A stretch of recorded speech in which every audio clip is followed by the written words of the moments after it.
সিরিয়ার আলেপ্পো শহরের অর্ধেক এলাকা বিদ্রোহীরা দখলে নিয়েছে। শহরের বিমানবন্দর ও সড়ক বন্ধ ঘোষণা করা হয়েছে। হায়াত তাহরির আল শাম নামের এই বিদ্রোহী গোষ্ঠীটি সরকার নিয়ন্ত্রিত এলাকায় হামলা চালিয়ে শহরের কেন্দ্রে পৌঁছেছে।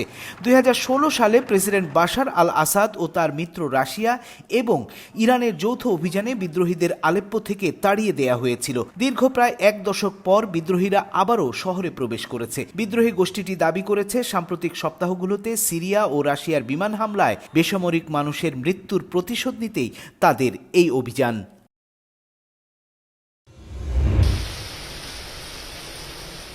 সাইক্লোন ফেঞ্জেল আঘাত এনেছে ভারতের তামিলনাড়ুতে। এর গতিবেগ ছিল ঘন্টায় 70 থেকে 80 কিলোমিটার। রাজ্যের নিচু এলাকা ভারী বৃষ্টিতে তলিয়ে যাওয়ায় বাসিন্দাদের উঁচু এলাকায় সরিয়ে নিয়েছে প্রশাসন। চেন্নাইতে পথঘাট পানিতে ডুবে গেছে।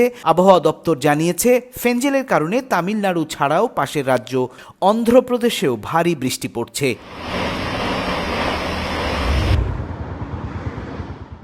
এদিকে থাইল্যান্ডের দক্ষিণাঞ্চলে প্রবল বৃষ্টিতে বন্যা দেখা দিয়েছে, যাতে মারা গেছে 9 জন। দেশটির বন্যার্ত অঞ্চলে প্রায় 5.5 লাখ ঘরবাড়ি তলিয়ে গেছে।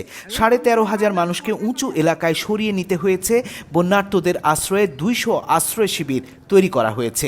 3 মিটার পানিতে তলিয়ে রয়েছে এখনও অনেক এলাকা। উদ্ধারকর্মীরা মানুষকে খাবার ও বিশুদ্ধ পানি দিতে শুরু করেছেন।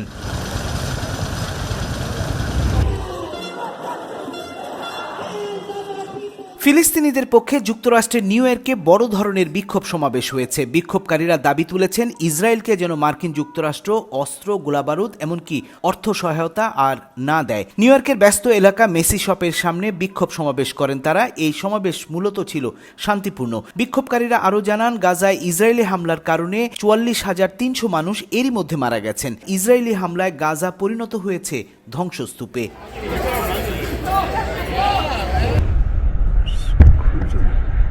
মার্কিন যুক্তরাষ্ট্রের নবনির্বাচিত প্রেসিডেন্ট ডোনাল্ড ট্রাম্পের সাথে দেখা করতে ফ্লোরিডার পাম বিচে গেছেন কানাডার প্রধানমন্ত্রী জাস্টিন ট্রুডো। ঠিক কী কারণে ট্রুডো ট্রাম্পের সাথে দেখা করতে গেছেন সেই বিষয়ে কর্মকর্তারা কিছু না জানালেও ধারণা করা হচ্ছে ট্রাম্প কানাডার বিরুদ্ধে আমদানিতে 25% হারে শুল্ক বসানোর হুমকি দেওয়ার পর ট্রুডোর এই আগমন। ট্রাম্প সোমবার হুমকি দিয়েছিলেন যে তিনি কানাডা এবং মেক্সিকো থেকে আমদানির উপর 25% শুল্ক আরোপ করবেন যতক্ষণ না এই দেশগুলো মাদক, বিশেষত ফেন্টালিন এবং অভিবাসীদের সীমান্ত অতিক্রম ঠেকাতে কার্যকর ব্যবস্থা নেয়। কানাডা, মেক্সিকো এমনকি চীনেরও আশঙ্কা, ট্রাম্প যদি সত্যি দেশগুলোর উপর আমদানি শুল্ক বসান তাহলে তাদের অর্থনীতির উপর খারাপ প্রভাব পড়বে।